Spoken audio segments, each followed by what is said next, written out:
From the doghouse to the penthouse, Adin is king of the VGK Hill. A new contract is coming. We discuss the effects of the new deal for Adin Hill on today's episode of Locked On Golden Knights. You're Locked On Golden Knights, your daily podcast on the Vegas Golden Knights, part of the Locked On Podcast Network. Your team every day.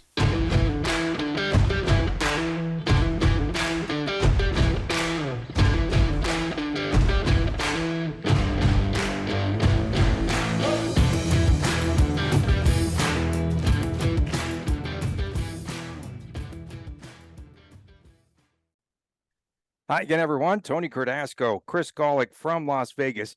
Thanks for making us your first listen each and every day. You could find our podcast wherever you get your podcast. Make sure you go to the YouTube channel, Locked On Golden Knights. Please subscribe there. Of course, you could find us on Twitter with all of those shenanigans at Locked On VGK, at Tony Dasco, at TD Chris G. So, Chris. I got my show notes. Can you see them? Those are really good. Wow. Somebody asked us if we actually prepare. I put down some notes on a napkin. They go, wow, you guys, this is a special show. Very special. It really is, because if we actually have notes leading into the show, there's something big there. So when Adin Hill was singing Steve Aoki karaoke over at Omnia, right? When VGK wins the cup, he sings the song Lose Yourself. Of course, the main lyrics there. Opportunity knocks once in a lifetime. So opportunity did, in fact, knock for Adin Hill, and he responded very well. He actually helped to bring the cup here to Las Vegas. 14 games he played in the cup playoffs. And the big deal now for Hill would be basically, we're going to call this a 2 for 5. That's not what, I'm not talking about what Jack Eichel might be serving up at the chicken place. 2 for 5, you get 2 goalies for $5 million a year. So 4.9, of course, goes to Adin Hill, and then the other scraps will go to Logan Thompson.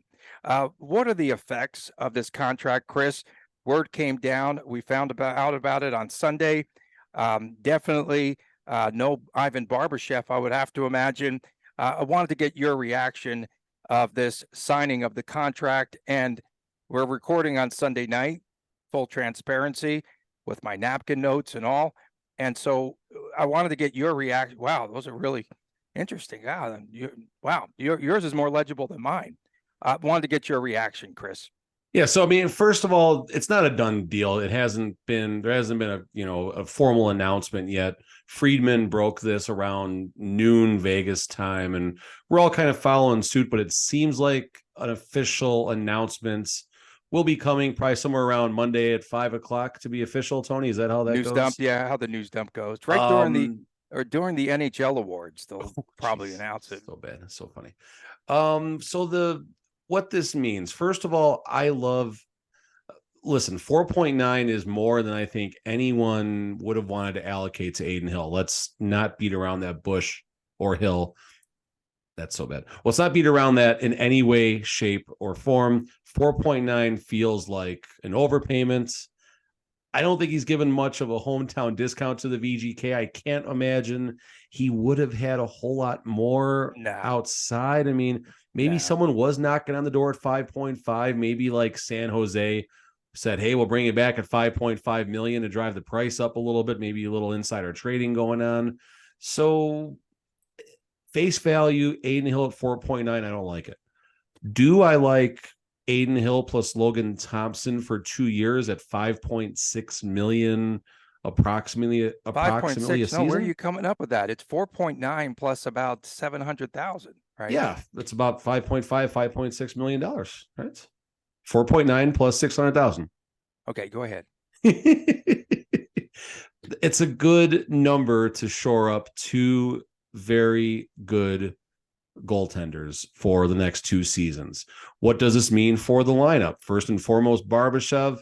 I don't think there's a path because Vegas has approximately $8.4 million to work with, not including Adin Hill's signing. 8.4 or 4.5 million puts us about $3.5 million left to work with. You got some UFAs, you got a couple RFAs, you got to lock up. So Barbashev, unfortunately, unless he's going to take $2 million, which he's not, is as good as gone, and that's So unfortunate. Florida. Yeah, They're probably saying right. Florida. That's what they're saying now. And that's They're- it. Hey, that's why a big not? I one. mean, he'll fit right in there. Right. And for the rest of the lineup, Robin Leonard, I don't think this means I don't see a buyout, honestly. Even Kelly at the start of McCrimmon the wouldn't have season, made what's that? no, even at the start of the season, I like don't because some might McCrimmon made the suspect, comment just a week ago. you don't buy anyone out. We don't I buy get it. anyone out, Yeah. and But his we have no eyebrows didn't bad move. contracts. His eyebrows did not move. I let you get that one in there. I heard that. So I mean, yeah, long story longer. I don't love the deal at face value, but when you look at it from a totality perspective, the Vegas Golden Knights net is now not going to be much of a mystery for the next 2 seasons, injuries withstanding. Okay, so regular season 16-7, and you add in the postseason overall 27-11. Luck, of course, played a major factor in this happening. Again, he was the backup goalie. Game 3, Laurent Brossoit goes down, and then against the Oilers, he comes in and never gives up the net. And I know that you had tweeted out something. So are you concerned about this contract as far as let me ask you this, is Adin Hill a proven goaltender now? Yes, he won the Stanley Cup, but can he do this? Is he sustainable in goal? So let's break this down at face value based on the fact that he's never started now greater than 27 regular season starts. He did 25 or 26 the previous season with the San Jose Sharks. I don't think this is sustainable based off of those immediate metrics. So now let's go another layer deeper into the onion here. Let's talk about Kelly McCrimmon. Dude knows what he's doing. End of story. McCrimmon knows what he's doing. If he feels 4.9 is the appropriate number and that's what's best for the team. Again, $5.6 million for 2 very good goaltenders instead of paying one goalie a lot of money. Or like I have hopefully I get this on the microphone still. Like just looking at some of these goalies like Varlamov, Ben Bishop, Fred Anderson, Jonathan Bernier, Cam Talbot, Tristan Jarry, Khudobin, Jelkovic, Brossoit, James Reimer, Mike Smith injured. He's done. You go down to Antti Ranta, Martin Jones. Like, it's not easy to find the next Adin Hill on that list. It's not. So in McCrimmon, we trust. That's it. In McCrimmon, we trust. That's kind of where I go to sleep comfortably, knowing that VGK just spent $5 million on a goalie they paid 2.1 last year to. Okay. So are you okay with the term of 2 years? Oh, God. Yeah, I think so. I mean, maybe they could have gone 4 or 5 years and maybe got him for $4 million.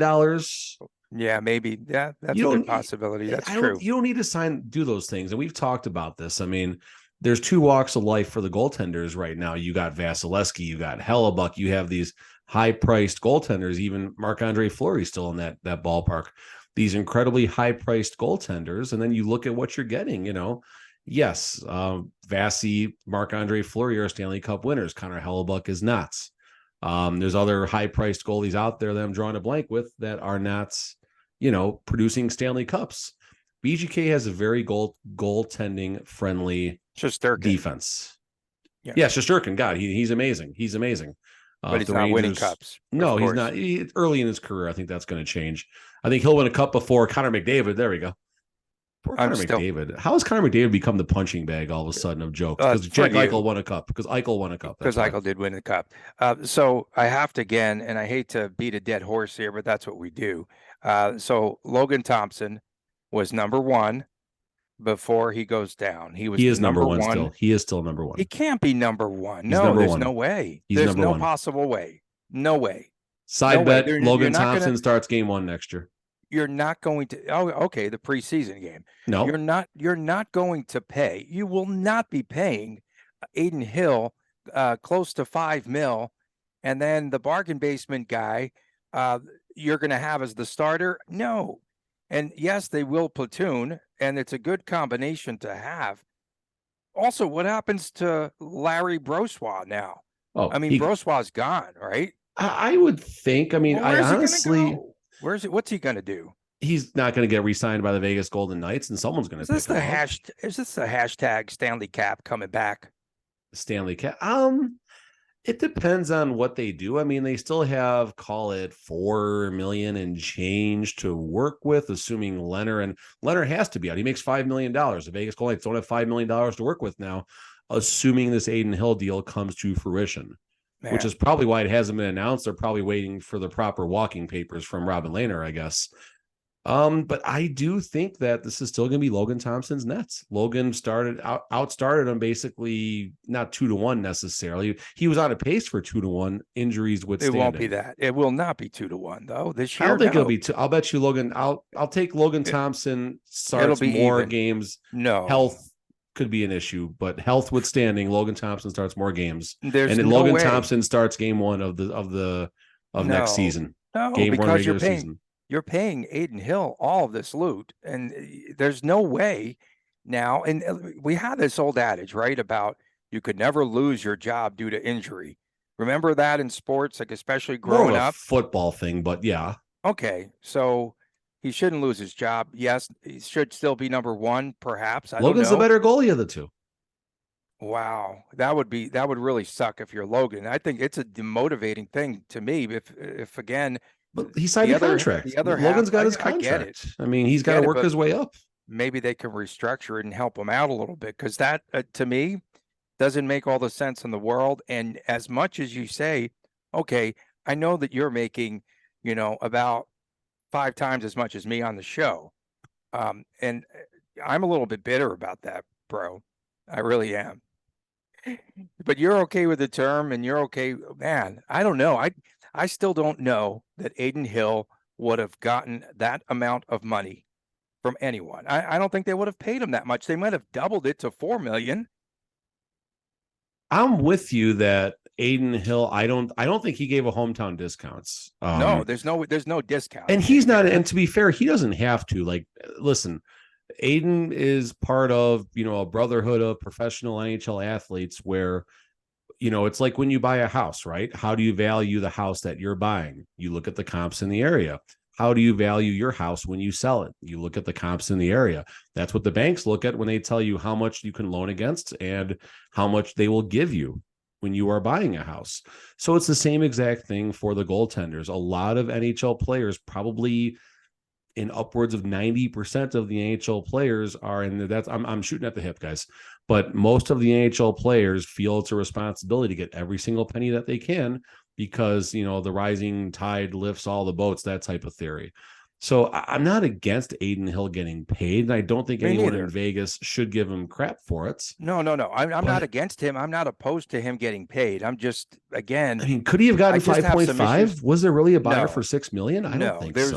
There was no one. Maybe 5.2. Like if someone's got the money and they're in love with him and he plays hardball, that's about it.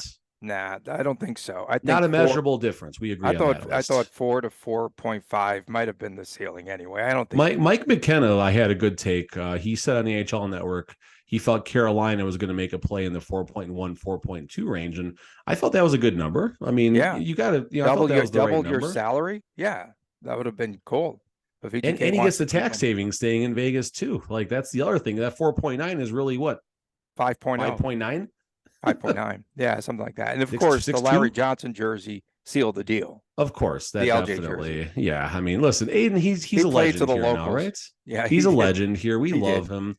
He's fun. He's a great guy, and I know that you have a good relationship with him. But again, we have to always go back to, the doghouse days where Cassidy wouldn't even call him by name, and you have to wonder how much input did Cassidy have into this, right? Into the, like, how do they come up with this number? Does McCrimmon go, hey, we're going to sign Adin Hill for X amount of money and for 2 years? And what do you think? I don't think Cassidy was even in on this, to be quite honest. They have a brief conversation. Danny Webster put something out there, kind of a joking comment, McCrimmon will call me and he might ask my opinion, then I'll go back to golfing and he'll put the roster together. Something funny along those lines. I don't know if that was a recent quote, but we've heard that before. That was the quote. That was the quote that they said. Was that media day? Yeah, when they had the media day. And that was my WTF when I said that Cassidy thinks he has some type of influence over this roster. He doesn't. And I'm not knocking him. Just McCrimmon has his job to make the roster. Cassidy, is his job to coach the roster, and it worked pretty well last year. So we'll just let them let those boys play in their own sandboxes, and it's all going to work out. But I still will sleep comfortably from a totality perspective. I had an up and back with someone, if I can find this in the next 4 seconds here. The concern was you cannot put the goalies in a lump sum as far as, well, Adin Hill's deal looks better because Logan Thompson isn't making that much money. And I don't agree with that. I think you can look at it like that.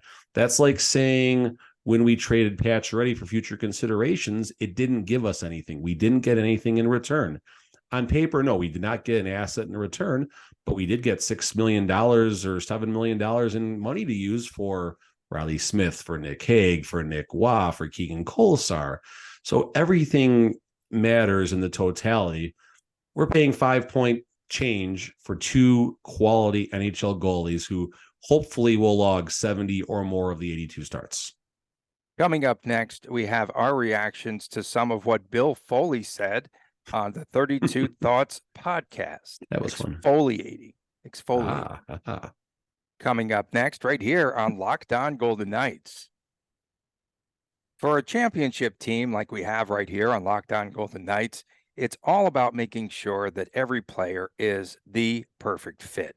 Well, it's the same when it comes to your vehicle. You know, every part really needs to fit just right. So the next time that you need parts and accessories, just head on over to eBay Motors. With eBay Guaranteed Fit, you can make sure that every part that you need fits right the first time around. And just add your ride to My Garage and then look for the green check to know that that part will fit, or you get your money returned. Because just like in sports, just like on this podcast, confidence is the name of the game when you shop at eBay Motors. With over 122 million parts to choose from, you will be back in the game in no time. After all, it's easy to bring home a win when the right parts fit and that they are guaranteed. The right parts, the right fit, and the right prices on ebaymotors.com. Let's ride. Eligible items only. Exclusions apply. We are back on Locked On Golden Knights. Tony Cardasco and Chris Golick. We come to you from Las Vegas each and every day. We thank you so much for making us your first listen. Keep those comments rolling on our YouTube page. Of course, Locked On Golden Knights, where you can subscribe there. And also find us on Twitter at Tony Dasco. That's me. He's at TD Chris G. And of course, at Locked On VGK. So, Chris, I wanted to get to Bill Foley and his appearance on 32 Thoughts on the podcast. And so, okay, so got to ask this question because I'm not very good at math, right? So how many Stanley Cup championship rings does say $500,000 to $600,000 buy these days? Because Bill Foley said that he and Mark Gem Stone, you like that? A new nickname is born. New nickname's born, okay? They had a conversation, evidently in a drunken stupor on the bus during the parade. Awesome. And I don't know, why would Foley hand over like the rights to design these rings to the captain, Mark Stone? He said, just get a couple of the guys, maybe some wagoos, some wags in there, whatever. Wagoos? I don't know. Like, just get everyone involved. Have us like send in designs like I sent in on the napkin with our show notes today. How many rings do they actually have to buy? Do we have any idea? I mean, you're going to have all the player rings, the staff, and they usually guess higher for the staff. Like if they're trying to figure out, okay, where do we cut the line? Is it at the season ticket executives? Is it at the entertainment? Like, I don't know how exactly this works, but I don't know if, and to be fair, I don't know if he's only factoring the player rings in that, because we're talking, what, 30 rings, 35 rings, something like that when the dust settles. I mean, the same names that are on the cup, right?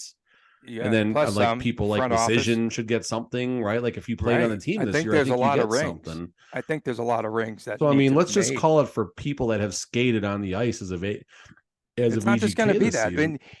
Right, but is he putting the $500K in like 100 rings? Because that's not a lot of money all of a sudden. Yeah, and suddenly that's not a ton of money. No. Yeah, go ahead, knock yourself out. I'll give you this budget. Like, it sounds like a lot, but then I mean, it's only a Who knows? $6,000 ring then. Yeah, You that look like wouldn't what the be Patriots have done and stuff. right. Those ain't $6,000 rings, and Bill Foley will do something that's as sexy as any NFL ring, right? Okay. And Foley also did say, well, we're going to make some replica rings too that we can We're sell. gonna They're and we're very gonna make affordable. we're gonna make some of the money back.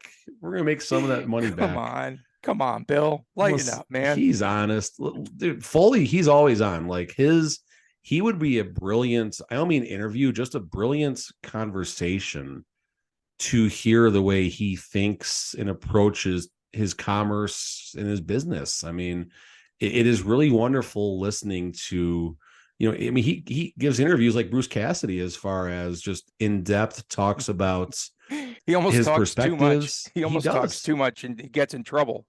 He does, and so what? Like, I mean, that's a cool thing about being a billionaire. Who's going to tell you you're doing it wrong, right? And he plays by a different set of rules. He golfs in a different, type of course, and he flies on his own airplane.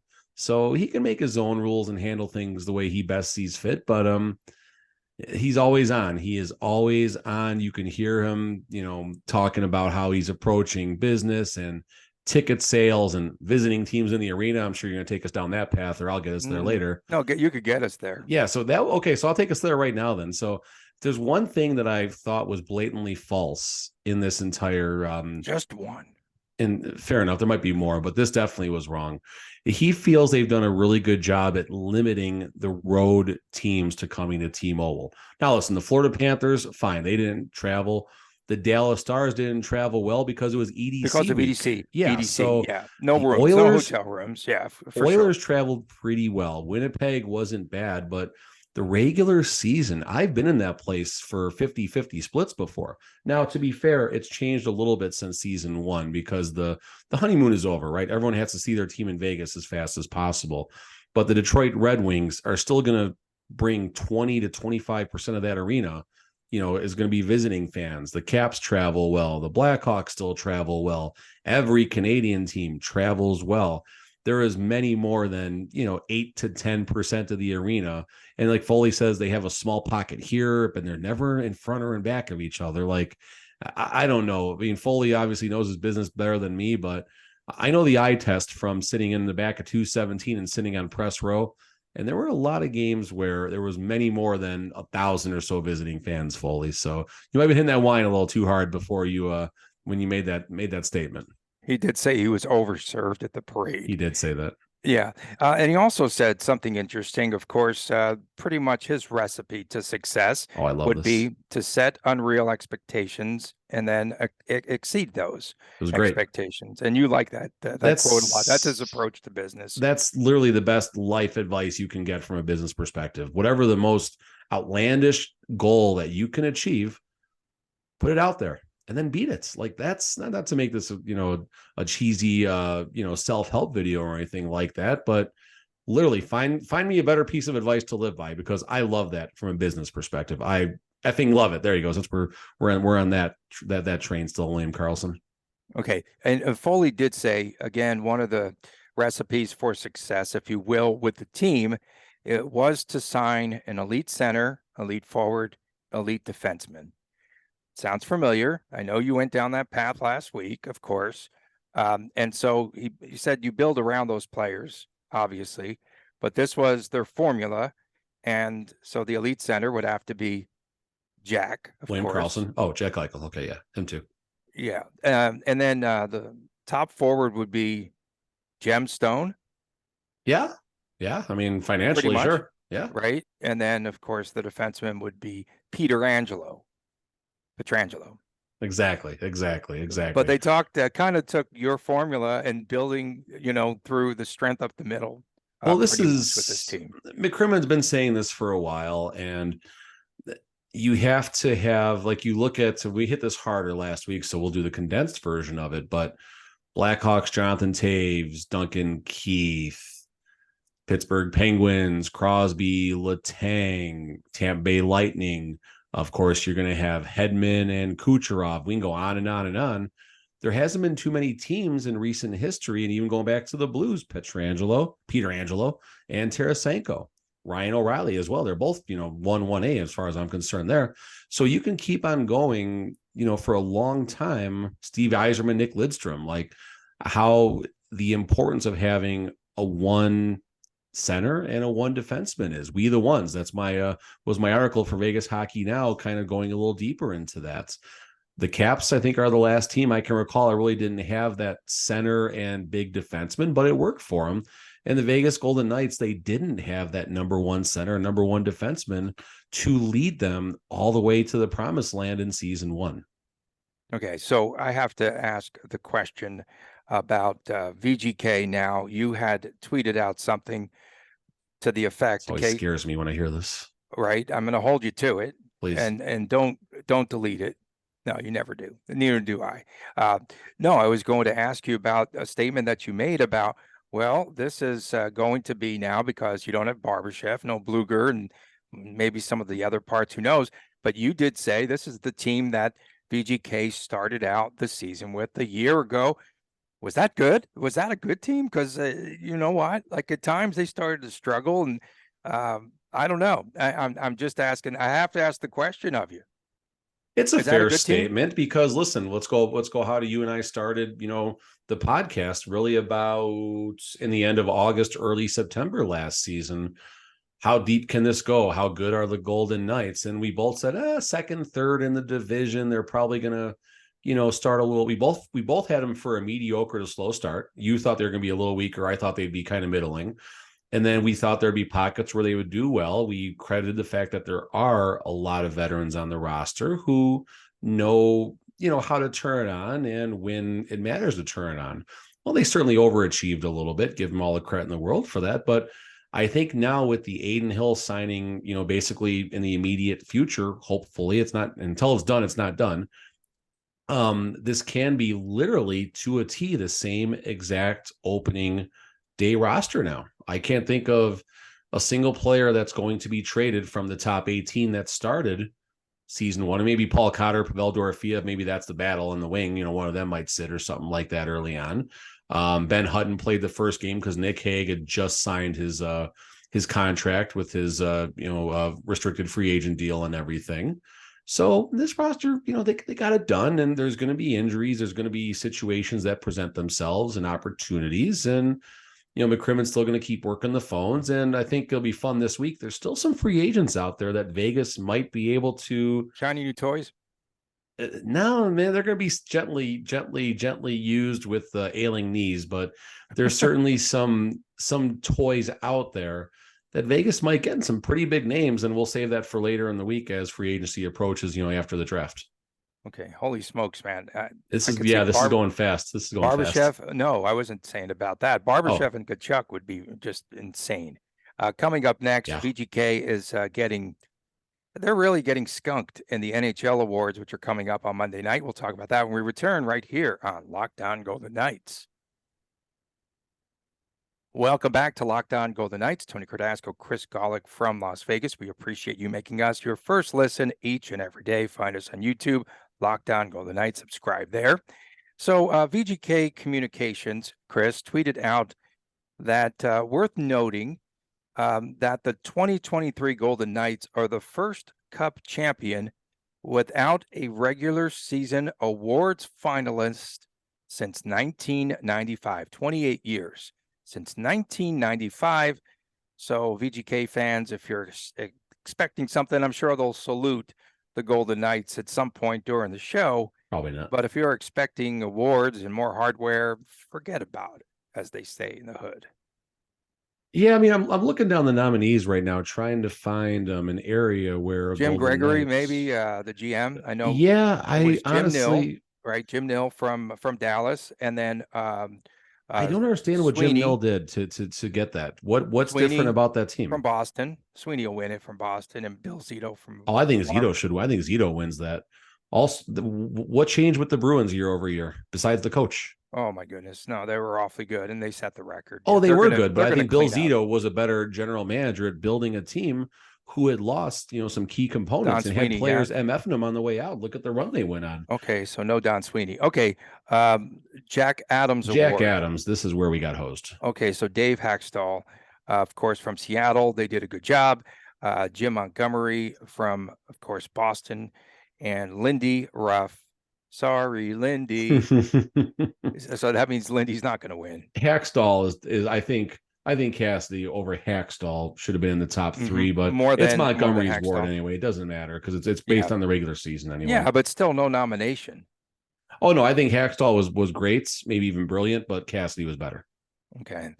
One other thing about Foley before we get out of here today. So Foley did say he did talk about more sheets of ice here locally. Now suddenly it is an ASAP sense of urgency issue, which I find kind of funny. So Centennial Hills, of course, and right there near the Raiders. And he finally did say near the Raiders HQ. But again, Foley wants to find a financially viable way. Well, can't he just sell replica rings and get there, make that money? Bake sale? This is the why hockey. Why does he want money from these towns? Because it's part of negotiating. That's why he's a billionaire, not a millionaire. That's why. But I also get, okay, but he always he knocks other owners for taking money, right? And taxpayer money and otherwise, right? Yeah. And then he does the same thing. So the hockey dad, the hockey coach, the hockey parent in me would love to see someone not affiliated with the Vegas Golden Knights open some sheets of ice. The Vegas Golden Knights can use some competition here. I'm not going to get too deep into this, but there are some things about, some of the things that do happen at the Golden Knights, practice facilities with their youth organizations and the adult organizations. They could use the competition. Competition makes businesses entirely, and, a little bit better. And I would love to see not just, two, but, a 4-rink facility open or 2 more, 2-rink facilities around this town, not owned or operated by anything with the Golden Knights. And I think that would help. It would help LVIC. It would help the Golden Knights. It would help whatever is going to happen with Fiesta. It would help everybody. So there's got to be a business owner out there that thinks this is going to be a good idea. Now, would the city of Las Vegas and or Henderson blackball this because they, we got our Golden Knights, we got a good thing going. They don't. That's probably what's really happening. But there needs to be some competition. I would love to see it. And if there was a rink within 12 minutes of my house, I'd pull my kid out of lifeguard so fast. Wouldn't even think twice. The city of Henderson did purchase that site there off of the 95 where the old Fiesta Henderson 5 minutes from Water Street, but yeah. Yeah. And so I could see in the future at least a couple of sheets of ice there. They're going to build a big recreational center. Some of the other award winners too. So the Selkie I'm sorry. William Karlsson, the Selkie. Oh no, Bergeron. I'm sorry. Patrice Bergeron is going to win. Was that in your napkin, Tony? The Hart Award, of course, will probably go to Connor McDavid. The Vezina to Linus Ullmark. Yeah. And the Norris. Well, Karlsson will win something, but not that Karlsson. Right. Erik Karlsson. Right. Yeah. I mean, you almost wonder if Jack Eichel at some point can be, what's the forward for the defense for the best defensive ability? Which one was that again? Is that the Selkie? The Selkie, yeah, that's something where I could see if Mark Stone can have a healthy season, or Jack Eichel. I don't know if he'll ever get the notoriety, but he's becoming an excellent defensive forward, and we were shocked to see this. 90 to 100 points. Yeah, but not for the Selkie. But I hear what you're saying. Otherwise, to make himself known. Yeah, and from that perspective, that's fair. I mean, listen, this is about a team, right? There are superstars on this team, but there's not one superstar that even as good of a season as Eichel had and what Marchessault did in the playoffs, there is not that one player that separates themselves completely above, like Connor McDavid. You have to say Draisaitl, but like McDavid and Draisaitl do, like Erik Karlsson, what he did in San Jose, Roman Josi in Nashville, and we can keep going on with Austin Matthews, another one. Never going to get out of the second round, but Austin Matthews and the numbers that he puts up. So, you need to have that type of season to really tilt the scale on any of these, I guess. Coming up on tomorrow's show, we will be talking more about Adin Hill. And of course, we will, by that point, hopefully find out if the ink has dried on the new contract, right?